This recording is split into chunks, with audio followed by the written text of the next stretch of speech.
En esta unidad vamos a ver los coeficientes de asociación y o correlación. Entonces, el primero que vamos a tocar es el coeficiente de correlación de Pearson, que por cierto es uno de los coeficientes más robustos y estrictos para determinar dependencias o relaciones entre dos variables. Al igual que en todos los estadísticos, se deben cumplir ciertos supuestos. El primero es que debe haber una relación lineal entre las dos variables. Estas dos variables deben ser de variables de tipo cuantitativo continuo.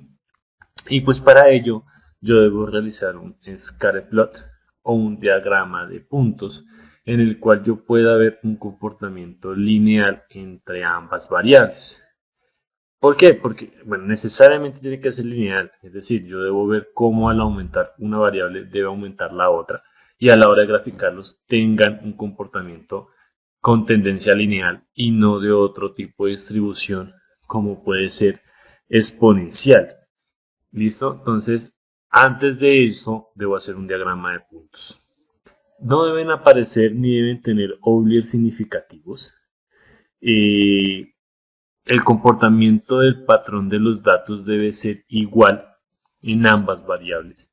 Y en caso en que lleguen a aparecer o en el que llegue a tener outliers, pues estos deben determinar si son productos de una mala medición o pues simplemente es un dato atípico de los datos recolectados. Eh, Se le debe comprobar la normalidad en ambas variables. Debe hacer porque es un test estadístico para variables con comportamiento paramétrico. Por tanto, si yo quisiera utilizar el test de Spearman, ambas variables de valoración deben tener un comportamiento normal. ¿Cómo manejar los outliers? Lo que ya les estaba comentando hace un rato. Debo comprobar que realmente no ha sido, o sea, que el outlier o el dato atípico no ha sido producto de un error de medida. ¿Listo?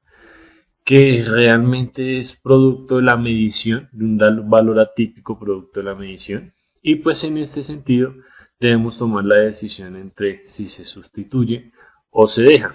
¿Cómo se puede sustituir? Puede ser, por ejemplo, utilizar el límite superior de la medición de nuestro instrumento. En caso en que exista, ¿no? O también se puede sacar el valor representativo de todo el conjunto de los datos para reemplazar este valor atípico. O en su defecto, pues se puede eliminar por completo el dato y no tenerlo en cuenta dentro de el conjunto de datos.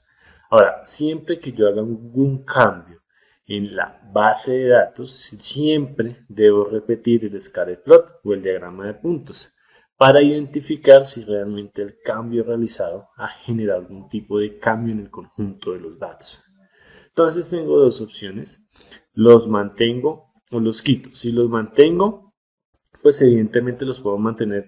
Una opción u otra opción es transformar la variable dependiente para minimizar el efecto del comportamiento de los datos.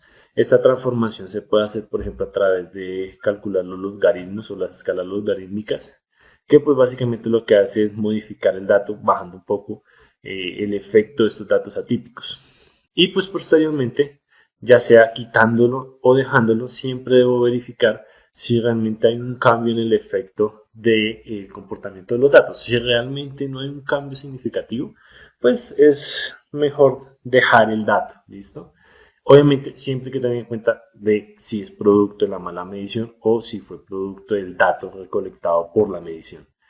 Y por último, debería reflejarse en este caso en la selección de los resultados que los hemos quitado. Entonces, realmente esto genera muchas controversias. Normalmente en algunos son muy pocos los papers que refieren o que establecen dentro de su escrito el manejo de los datos atípicos. Normalmente nunca se relaciona y es producto porque puede generar controversias con los revisores de la revista.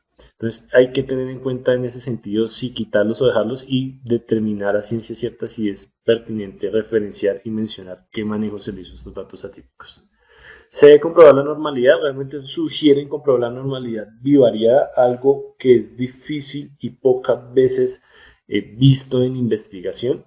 Normalmente siempre se sugiere determinar la normalidad bivariada para ambas variables, pero pues realmente no ocurre así. Normalmente casi nunca lo hacen. Y pues normalmente lo que hacen es calcular la normalidad, como ya lo hemos visto, en ambas variables y asumir el riesgo de utilizar la prueba de Pearson y de analizar el conjunto de los datos a partir del dato preliminar de la normalidad calculada.